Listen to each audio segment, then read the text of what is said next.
Yo le quisiera decir que yo no me considero creador, ¿verdad? No es la palabra exacta. Yo pienso que el poeta no crea, ¿verdad? Descubre. El poeta, si acaso, mira un poco más, ¿verdad?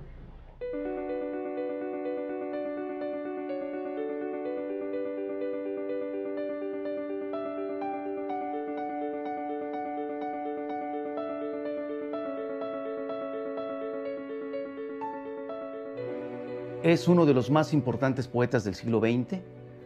La gente siente que lo entiende muy bien, que lo comprende, ¿no? Fue y es un poeta telúrico, un poeta visceral, un poeta de entraña. Y Jaime tenía una particularidad. Cuando hablaba, era tan poeta como cuando escribía. Su obra forma parte ya del catálogo literario, cultural de este país. Conquistó lectores y escuchas de todas partes. Imponente físicamente, un hombre alto, daba la impresión de ser un hombre muy reservado, como sabio. Siempre tenía una anécdota que contar, siempre tenía algo que decir. Jaime Sabines probablemente sea el ser humano más vibrante y extraordinario que haya conocido en mi vida. Hola, viejo.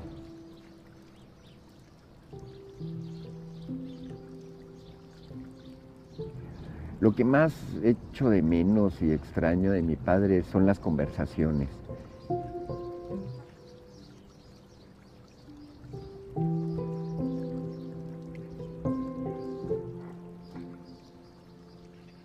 Creo que la poesía es como una maldición o como una bendición humana que nos salva del diario morir. Es importantísima la historia de su padre, ¿no? El mayor Sabines. Julio Sabines fue un inmigrante libanés.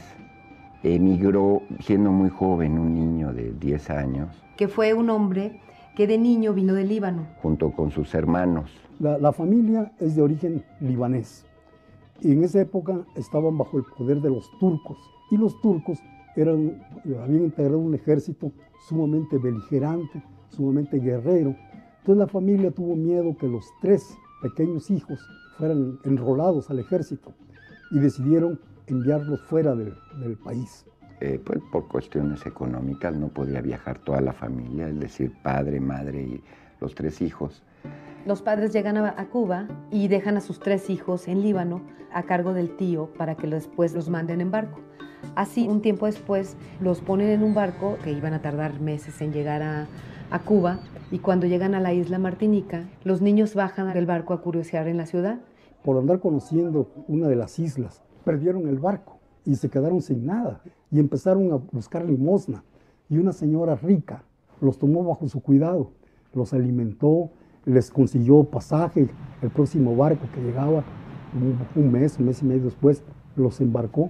Y cuando suben al barco, el barco zarpa, se aleja unos metros. El cielo se oscureció y empezó la gran erupción del Mont Pelé, el Monte Pelado, que desapareció la isla. Toda la gente que había conocido los tres niños acabaron. Y el 99% de la población de Martinica muere. Vieron la destrucción de la isla, angustiados por la señora que había sido tan amable con ellos.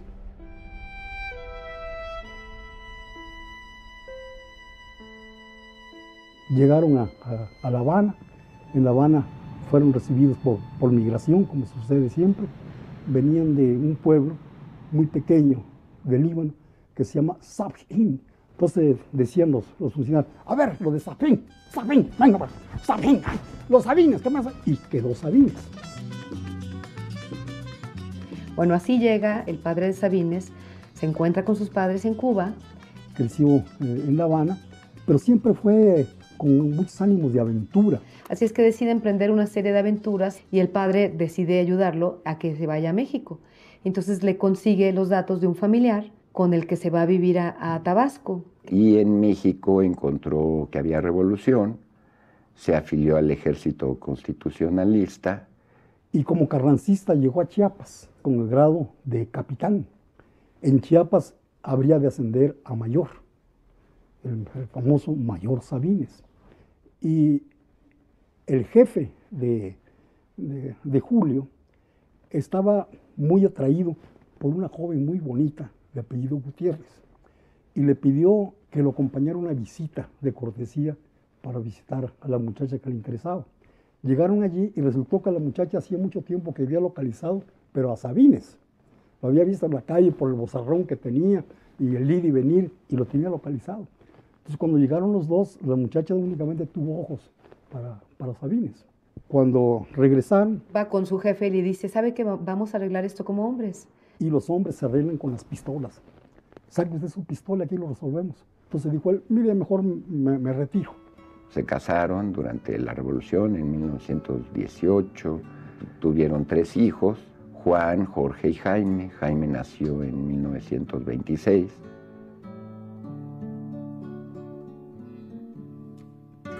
Cuando Sabines tiene 8 años, sus padres tienen una casa que le llaman el ranchito. Que a las 4 de la mañana levantaban a Juan, que era el mayor, para que ayudara a su padre. A las 5 levantaban a Jorge para que ayudara. Y a las 6 a Jaime, para que Jaime también hiciera sus trabajos en la casa. Entonces Sabines iba a la escuela, pero también ayudaba en casa. Pues le gustaba la escuela, pero también le gustaba muchísimo divertirse. Iba al río a nadar y a pasar el día haciendo pinta, ¿no? El padre de Sabines no era un hombre culto, pero sabía de memoria muchas historias árabes. Pues era un hombre de la vida real, ¿no? Fue un revolucionario, era un hombre inculto, no tuvo cultura universitaria, ni mucho menos, ¿no? Pero era un hombre que me enseñó a mí el cantar de los cantares, que me enseñó los cuentos de las 1001 noches. Tenía una gran emoción, no tenía muchas palabras, era escaso de cultura literaria, pero tenía una gran emoción para contarnos los cuentos. Y el viejo nos dejaba en suspenso todas las noches. Mañana continuamos, pero papá, queremos seguir escuchando qué pasó con Antarno. La floración del poeta Sabines tiene como raíz estas viejas narraciones hechas por su padre, recordando las que él escuchó en árabe en su viejo Líbano. El que tenía mucho interés en la literatura y en escribir era su hermano Jorge. Y hubo un concurso en la escuela, por alguna razón de edades, no podía participar Jorge, entonces convenció a Jaime que él lo presentara con su nombre y pues resultó premiado. Fue un plagiario en sus inicios. De ellos, ninguno pudo continuar después de terminar la primaria por dificultades económicas. Pero los 2 hermanos mayores le pidieron al mayor Sabines que, como Jaime había tenido buenas calificaciones, que lo apoyara para que estudiara la secundaria. Y así ingresó Jaime Sabines en el Instituto de Ciencias y Artes de Chiapas. Él se distinguió de inmediato en sus relaciones en las clases de literatura. Recuerdo muy bien un Día de las Madres en el Cine Alameda, un espigado y muy bello aspirante a bachiller declamó, y con esta voz que te digo que era inconfundible y que lloraron todas de emoción. Esta es la época que yo recuerdo a Jaime como descubridor de grandes poetas y también el anuncio de que se iba a México a estudiar medicina.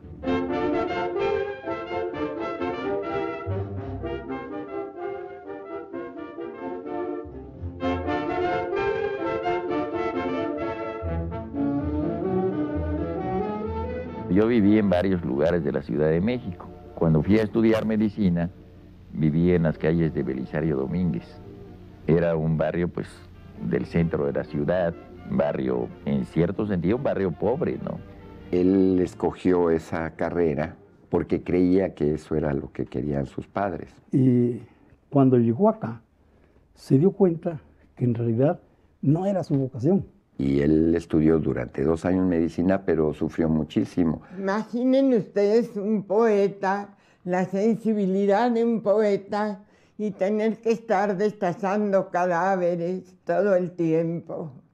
Odia la Ciudad de México, odia la hostilidad de la carrera de medicina. Ante la presión de las materias de la escuela, las clases de anatomía, empezó a profundizar aún más su búsqueda de poeta. Y es ahí donde él retoma la Biblia, donde ya la Biblia se convierte en su libro de cabecera. La influencia de la Biblia fue decisiva, no en el sentido formal de mi escritura, ¿no? Pero sí en mi formación espiritual, ¿no? Y donde dice que realmente ahí se convierte en poeta. Yo tuve muchas influencias a los 16, a los 17, a los 18, 19 años. Influencias marcadas dentro de mi vida hasta por semestres, ¿no?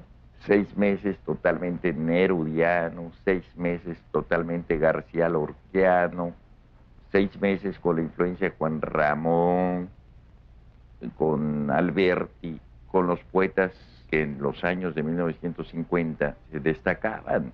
Para salvarse un poco de esa soledad que él sentía, pues recurrió a la literatura y ahí encontró que la palabra podía expresar sus emociones y sus pensamientos mucho mejor que el bisturí, ¿no? Decía desde joven que el camino del poeta es la verdad. Es decir, que el poeta le corta el camino al filósofo. Mientras el filósofo va con el racionamiento, la lógica, el poeta con la intuición penetra las cosas, ¿no?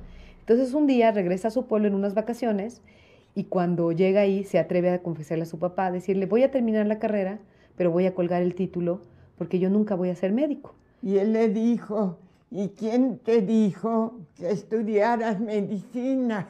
Y contra lo que él pensaba, el padre lo apoyó. Nadie te obligó a que estudiaras eso. Te dijimos que estudiaras, pero lo que tú quisieras. Entonces Sabines se va a su cuarto y dice que llora como una niña, porque dice, qué tonto, tantos años de sufrimiento, cuando a mi papá ni siquiera le importaba eso, yo podía estudiar otra cosa. En esa época ya el hermano mayor tenía una tienda, Juan, y allí yo ya encontraba yo a Jaime despachando en la tienda. Pobre de Jaime, tratando, qué telas querían, cuántos metros.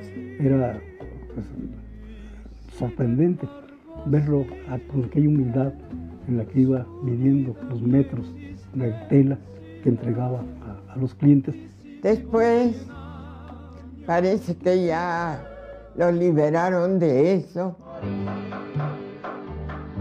Cuando ya regresé a estudiar en Filosofía y Letras, vivía en las calles de Cuba. Te daba yo la dirección, Cuba 43, departamento 8. Era la calle de la Perdición. Mi departamento estaba frente al Teatro Lírico. Que no dormía por las noches, porque enfrente del lugar donde él vivía estaba un cabaret. Eran los danzones que subían hasta mi cuarto del tercer piso si Juárez no hubiera muerto y la cosa aquella, ¿no? Padrísimo. Todavía viviría. Y llegaba todavía, pues, como somnoliento a la facultad, pero ahí poco a poco se relacionó. Hace amistades con un grupo de escritores que van a ser muy importantes después. Pronto ya era amigo de todos. Y hacían reuniones en que empezábamos a escribir, ¿no? Llegaban Emilio Carballido, Fernando Salmerón, Chayo Castellanos. Conocí allí a una poeta chiapaneca. A Rosario Castellanos, que era su compañera, dice que era gran amiga de él, su confidente. Tenían, bueno, los dos eran chapanecos, compartían muchas experiencias y muchos textos, ¿no? También de vez en cuando se asomaba por ahí Juan Rulfo, Juan José Arreola. Y a veces Margarita Michelena, Margarita Paz Paredes, Guadalupe Amor. Y nos poníamos a leer cada quien lo suyo, ¿no? Que un acto de teatro, en el caso de los dramaturgos, un poema, un cuento, lo que sea. Todos están leyendo y escribiendo y pintando y se encuentra muy feliz. Pues la vida de un estudiante, ¿qué te puedo yo inventar eso, no? Las carencias, las necesidades económicas, los apetitos insatisfechos, los amores fortuitos. Entonces es ahí cuando él empieza a escribir y empieza a escribir los poemas de oral y de la señal. Con su cambio a la Facultad de Filosofía y a iniciar los estudios literarios, él continúa escribiendo cada vez con mayor rigor, ¿no? Hasta que, fines de los años 40, él ya siente que puede ya publicar. Cuando empecé a escribir oral me di cuenta de que yo tenía ya una voz propia y que debía de ser mi voz. Oral es el primer libro de Jaime, Oral con H, de hora. Que patrocina el gobierno de Chiapas, que él distribuye con sus amigos y es lo que lo da a conocer, ¿no?, como poeta. A mí me gusta muchísimo Oral, porque creo que un mínimo número de palabras dice lo que el ser humano es y en dónde está situado. Él, a partir de Oral, es cuando él siente que tiene su propia voz. El cielo se mide por alas, el mar se mide por olas, nosotros por lágrimas. Desde su primer libro, pues hay grandes críticas ya de la obra de Sabines, ¿no? Porque ya hay grandes poemas. Para nosotros fue un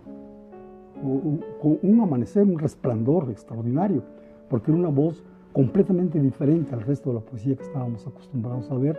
Son también poemas de una factura extraordinaria pese a la juventud del propio Jaime. El amor es el silencio más fino, el más tembloroso, el más insoportable. Los amorosos buscan. Los amorosos son los que abandonan, son los que cambian, los que olvidan. Su corazón les dice que nunca han de encontrar, no encuentran, buscan. Los amorosos andan como locos porque están solos, entregándose, dándose a cada rato, llorando porque no salvan al amor.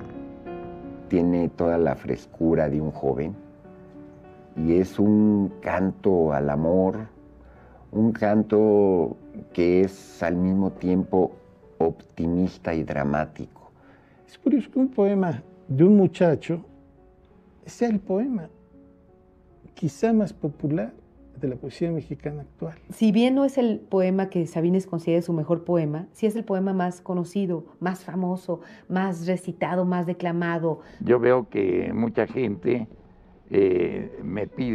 necesariamente me piden el poema de los amorosos en todos lados, ¿verdad? Los Amorosos tenía una vocación de himno desde que se escribió y luego desde que era una especie de joya que unos cuantos conocíamos, ¿no? Eso es un poema de amor que se lee o se dice de memoria entre los amantes. Él mismo amaba a los amorosos.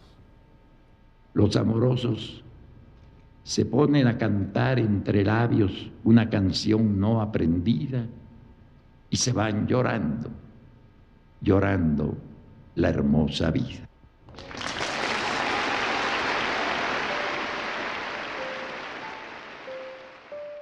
Y casi paralelamente escribe La Señal, que es su segundo libro. Alguien me habló todos los días de mi vida, al oído, despacio, lentamente. Me dijo, vive, vive, vive. Era la muerte. Al ser su segundo libro, él ya estaba más convencido de su trabajo. Ya se sentía más dueño de su emoción, de su expresión y de lo que quería comunicar. La cojita embarazada ahorita está en su balcón y yo creo que se alegra cantándose una canción.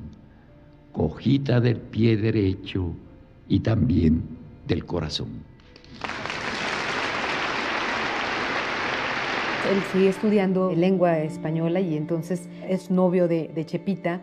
Jaime y Chepita se conocen de niños. Mi mamá en aquel entonces lo consideraba un niño grosero, rudo, en fin, ¿no? Ellos fueron novios desde muy jóvenes. Pero son unos novios un poco atípicos porque a veces ella está en Chiapas y él está en México o al revés. Y con interrupciones volvía el noviazgo. Y tienen periodos en que terminan, en que vuelven. Bueno, pues esos periodos Sabines los aprovechaba muy bien. Entonces era un hombre muy guapo y muy atractivo, ¿no? Para muchas mujeres. De ojos muy claros, rasgos muy finos. Era alto, delgado, muy esbelto. Era un coqueto y un enamoradizo tremendo. Le gustaba conocer muchachas. Entiendo perfectamente que una mujer se derritiera con él, puesto que yo también me derretía con él. Un gran contacto sentimental con las muchachas, ¿no? Las muchachas lo admiraban mucho por su belleza. Pienso realmente que todos estamos tremendamente solos, que todos vivimos en una gran soledad y que la poesía como un gesto amoroso es un puente que tendremos entre una soledad y otra. Casi a punto de acabar la carrera, regresa a Chiapas porque su padre tiene un accidente. Fue a Tuxtla para estar cerca del padre. Sabines no regresa más a la Ciudad de México, no termina la universidad y decide casarse con Chepita. Se casan en mayo del 53 y se van a vivir a la parte trasera de la tienda de ropa. Empieza a trabajar en una de las tiendas de su hermano. Que fue un gran aprendizaje de humildad, mi estancia en la tienda de ropa, ¿no? Es decir, yo ya había escrito Oral y La Señal. Me sentía yo ya un poeta, así una gran promesa para la literatura de México, me lo habían dicho en la prensa, en todos lados. Y de pronto me enfrento con la realidad. Y entonces el poeta famoso, el poeta que se sentía muy poeta, pues tenía que abrir una tienda, barrer la calle, vender manta, vender esto y lo otro para poder vivir. Y allí, sobre el mostrador de la tienda, Jaime, mientras medía, nos decía a nosotros con su voz perfecta: el poeta debe de ser libre, independiente, nunca sujeto de nadie, solamente las letras serán su sustento. 7 metros de cabeza de indio. Entonces, era un contraste siempre enorme, el gran poeta haciendo las cosas de todos los días. Entonces fue un aprendizaje de humildad. Ahí se me fue toda la vanidad esa que tienen los poetas jóvenes, ¿no? Pues yo me sentía humillado y ofendido por la vida. ¿Cómo era posible que yo estuviese en aquella actividad que es la más antipoética del mundo, ¿no?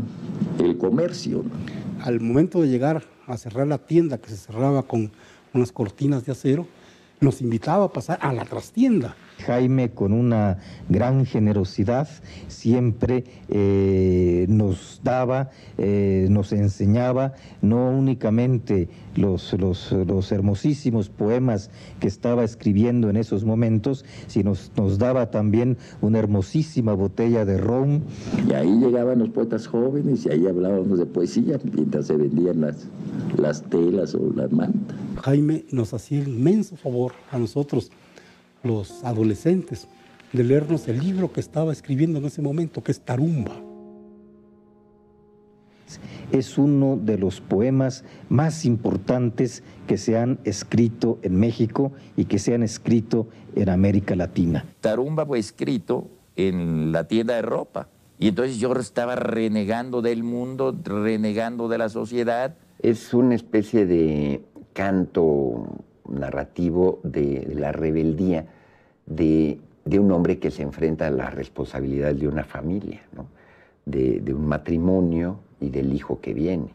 No es que yo estuviera contento ni plácido aplaudiendo los acontecimientos, pero yo creo que la vida, eso que llaman felicidad, no es más que un acuerdo de uno consigo mismo. Tarumba, que debo decir que ese siempre me gustó, porque me parecía uno de esos libros raros. No la entendía totalmente, me reía mucho con mis amigas que decían: Tarumba, quiero orinar a la luz de la luna.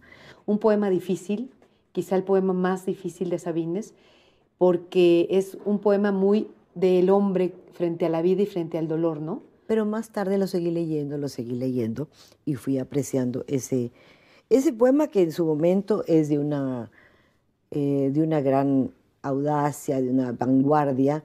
De hecho, dice que ese se lo manda a Rosario Castellanos y a Fernando Salmerón y le dicen que no entendieron nada, ¿no? Que qué egoísta es él porque está escribiendo eso.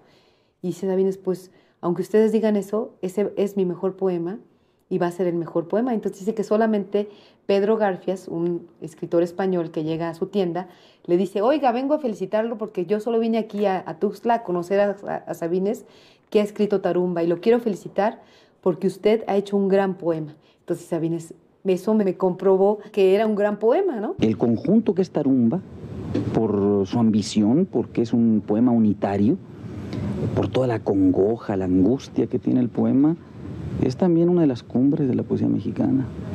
Yo creo que como reacción, como protección, escribió ese tipo de poemas, y sobre todo por la cercanía del nacimiento del primer hijo de Julio, que aparece también en los poemas, o sea, cuando va a nacer y cuando nace. Bueno, nosotros somos 4.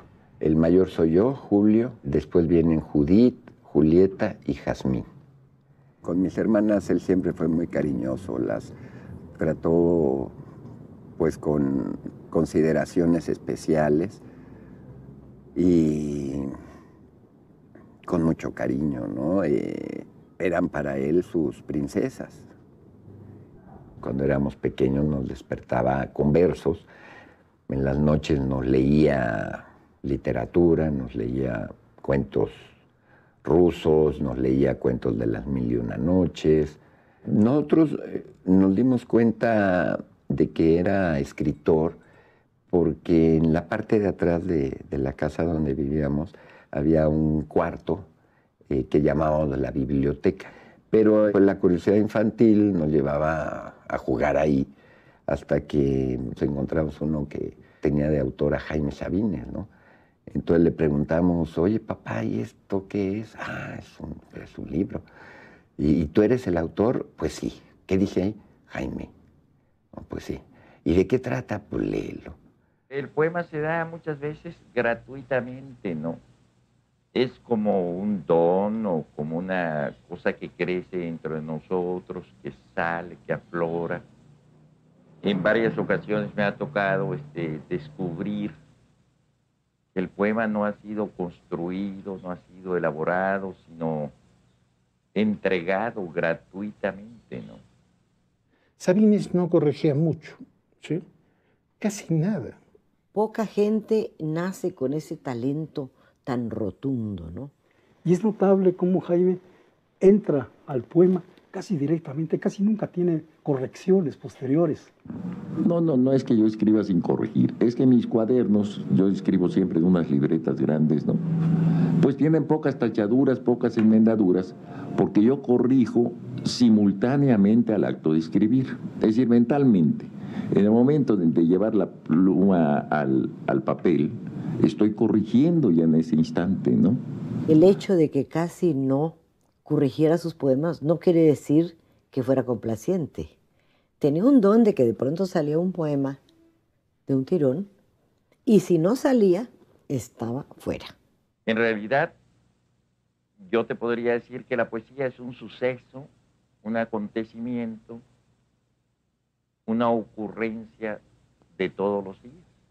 La magia de Sabines es que de las frases hechas, él siempre da una pequeña variación y logra un milagro de verso. Sabines maneja una técnica propia, la ha hecho muy suya. Justamente no se nota incluso la técnica, esa es la gracia de un verdadero poeta, que la técnica aparezca subyacente, que no se note el esfuerzo de construcción, como no se nota en el caso de Sabines. Creo que no hay gran poesía sin gran técnica, ¿no? Nada más que en mi caso, y creo que en el caso de cualquier otro que más o menos se considere buen poeta, la técnica debe de pasar inadvertida, totalmente desapercibida, ¿no? Por eso mucha gente se confunden y creen que es nada más un trabajo de espontaneidad y de fluidez. Él escribía los poemas de una sentada, o mejor dice, de una acostada, porque él escribía acostado. Entonces teníamos conversaciones del tipo de, ¿ya lo viste? Sí. ¿Qué está haciendo? Está acostado. ¿Y qué más? Pues está viendo la pared. ¿Y qué más? ¿No? Y pues era eso, ¿no? ¿Qué está haciendo? Viendo la pared.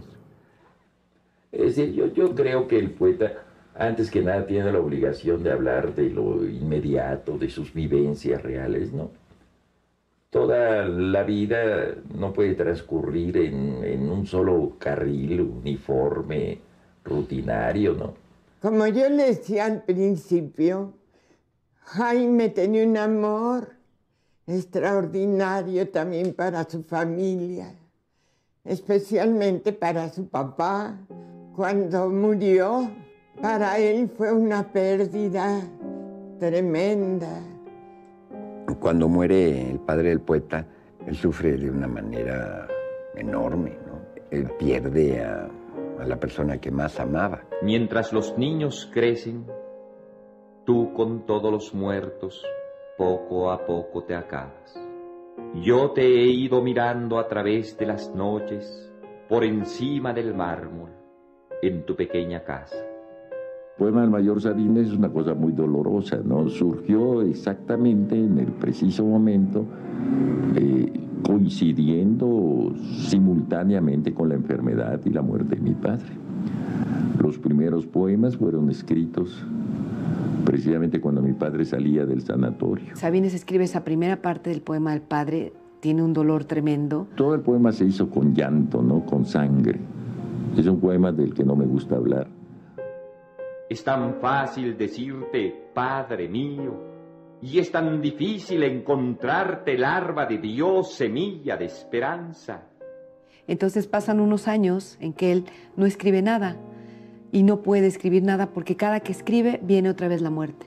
Y entonces él no quiere más escribir de la muerte. Y tiene una vez una reunión con Alberto Gironella y Gironella le enseña un libro sobre la muerte y Sabines le dice, es que no he vuelto a escribir. Dice, pues es que tienes ahí el tema de la muerte, es que tienes que sacarlo, es que tienes que hablar de él, porque no te va a dejar hacer otra cosa hasta que no lo saques. Y es a partir de ahí que él empieza con la segunda parte de la muerte del Mayor Sabines, ¿no? Y después de 3 años en que hice intentos de evadirme, un día me enfrenté y escribí la segunda parte en el curso de un mes. Es un poema entrañable. Es un poema en el que se plantea no solo la desaparición de un ser humano, sino la soledad, el reflejo que da la desaparición del ser humano en su conciencia. Es un poema escrito con mucha emoción. Es el poema más emotivo que escribió Sabines. No solamente creo que sea la obra cumbre de este poeta, sino una de las obras cumbres de la poesía mexicana de todos los tiempos. Pero años después, 4 años y medio después, muere mi madre. Entonces yo no le quise hacer otro poema del Mayor Sabines a Doña Luz, ¿no? Quise hacer un poema de ternura y era amor. Y en los primeros meses me quedé callado, porque me iba a salir, me saldría la misma violencia del poema del Mayor Sabines. Entonces dije, si quiero hacer un poema de ternura, debo de educarme a mí mismo, debo de callar la impotencia, la blasfemia, la rebeldía ante la muerte, hasta que intenté hacer el poema de Doña Luz, un poema sencillo, fácil, como un pétalo, ¿no? Yo le quería dar un ramo de rosas a Doña Luz con el poema. La casa me protege del frío nocturno, del sol del mediodía, de los árboles derribados, del viento de los huracanes, de las acechanzas del rayo, de los ríos desbordados, de los hombres y de las fieras. Pero la casa no me protege de la muerte. Sabines se entra le dan la beca del Centro Mexicano de Escritores en el 64. Cuando le dan la beca, pues él no la acepta. Sabines era un antiintelectual. No le gustaba mucho el medio literario. A Sabines lo que le molesta mucho es la pose de literato. Pero quienes lo convencen son precisamente Rulfo y Efraín, para que él acepte, que no significa coartarle su libertad, etcétera, ¿no? Entonces él acepta un poco a regañadientes y un poco pues agradecido también por sus amigos, ¿no? Quizá esta anécdota ejemplifique un poco la actitud de Sabines, ¿no? Con los intelectuales. Es una reunión alrededor del Centro Mexicano de Escritores y en esa reunión, bueno, pues está Arreola, está Rulfo, está Elizondo, está Carlos Fuentes y está Sabines y otros escritores por ahí, ¿no? Entonces Sabines dice que ve que está parado Carlos Fuentes solo y se acerca y le dice, te quiero felicitar por tu novela, Entonces voltea a Carlos Fuentes y le dice, ah, sí, ya sé que tú eres Sabines, a mí también me gusta tu obra, pero ¿no te parece que mejor busquemos a otra persona con quien platicar y nos dejemos de elogios mutuos y mejor hablemos mal de nuestra obra? Entonces Sabines se voltea, se da la vuelta y dice, este pendejo, cree que yo vine a decirle que admiraba su obra para que escriba de mí. Dice, nunca más le volví a hablar. Recuerdo unas líneas de un poema suyo que dice, estoy harto de los poetas y las quinceañeras. Siempre están ensayando el vals de su presentación en sociedad. No creo en los poetas de vocación, creo en los poetas del destino. Y bueno, él además causaba cierto enojo con otros poetas. Uno de ellos fue Octavio Paz. Le hace una entrevista a Elena Poniatowska, esas famosas entrevistas a las que la acompañaba Héctor García, y ahí Sabines pues le dice que a él no le gustan los poetas estructurados, que piensan y reflexionan a la poesía, que tratan a la poesía con guantes para que no se infecte. Le comenta que a él no, la poesía de Octavio Paz en ese sentido no le da nada. Que no me gusta la poesía de Paz porque parece que se hace con guantes. Pues le causa mucha molestia a Paz y al grupo de Paz, ¿no?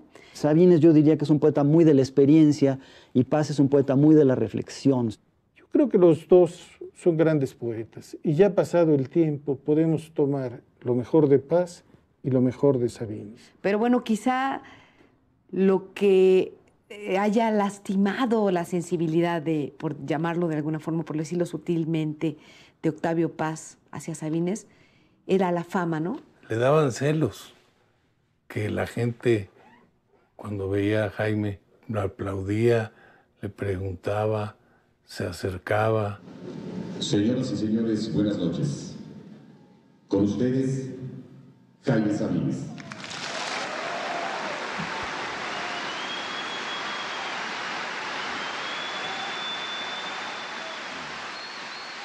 Yo creo que la demostración, digamos, de la gran popularidad, en el buen sentido, de Jaime Sabines fue aquella presencia en el Palacio de Bellas Artes. Yo quedé verdaderamente impresionado.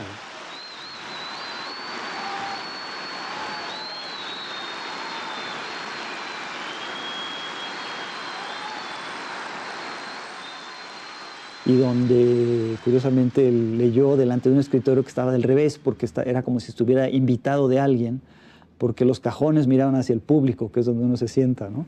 Fue la primera vez que yo vi que la gente se desbordaba para ver a un poeta.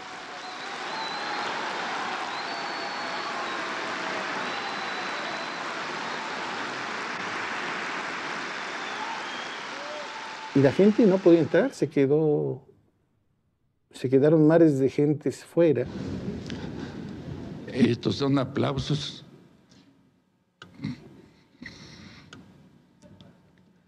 que lo lastiman a uno.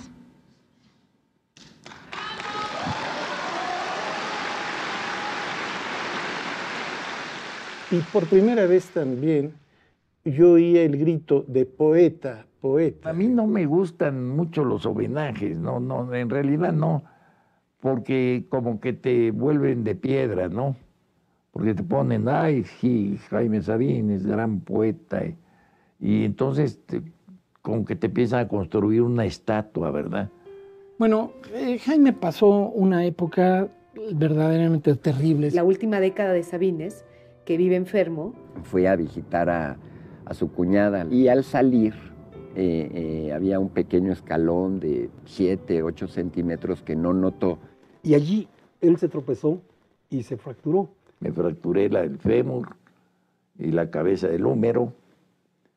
Y desgraciadamente en el quirófano me metieron 6 bichos, 6 bacterias diferentes, allá en Tuxtla.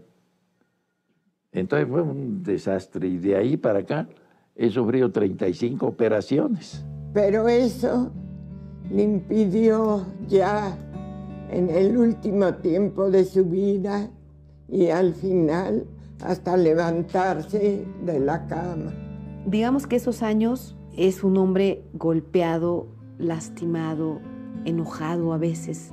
tuvo que dejar de ser quien había sido y se comportó como un héroe realmente, porque su relación con el dolor físico pues, es ejemplar, ¿no? No era un plañidero para nada, era un hombre muy, muy discreto y muy serio, y estaba sufriendo algo verdaderamente horrible, ¿no? En este periodo de convalecencia, él recibió muchas llamadas telefónicas del maestro Octavio Paz, y todas esas conversaciones, yo atestigué algunas, eran muy cordiales. Incluso un poco después fue el maestro Paz el que se enfermó y Sabines le correspondió. Hubo, por suerte, periodos en los que Sabines en esos 10 años se recupera, ¿no? A veces está más recuperado, hay años en que la enfermedad está controlada. Él siguió escribiendo, pero con menos ritmo, ¿no?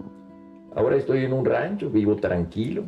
Soy un poco egoísta ya de mi vida. Es decir, no quiero estar en las candilejas y no me satisface mucho entrevistas como estas, ¿verdad? Como que violan un poco mi intimidad, ¿verdad? Los largos años de dolor que pasó Jaime por sus fracturas fue como una preparación, como una advertencia de lo que iba a venir.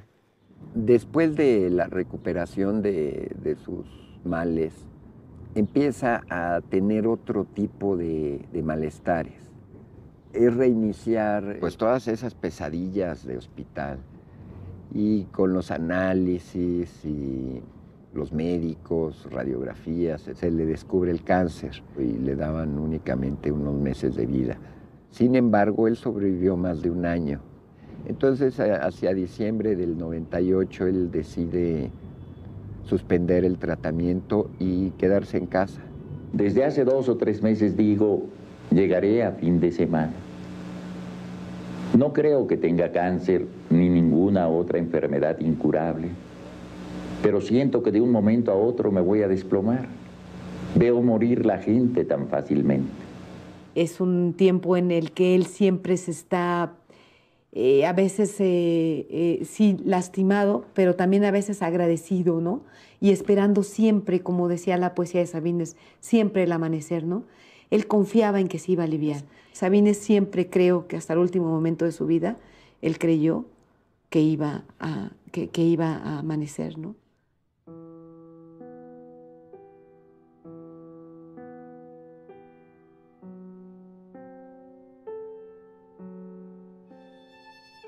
Él muere como pues por la mañana, el 19 de marzo, ¿no? Dicen que muere tranquilo. Y se fue apagando hasta que una mañana se apagó por completo. Llegué a su casa a verlo y me dijo Julio, su hijo, ya. No me digas. Ya. Muere en la primavera, que es la primavera también la temporada del año en la que él nace. Él nació un 25 de marzo, estaba a punto de cumplir 73 años. Fue una muerte que no nos tomó de sorpresa. En cierta forma, todos los que amamos a Jaime Sabines sabíamos que el tiempo se estaba acercando.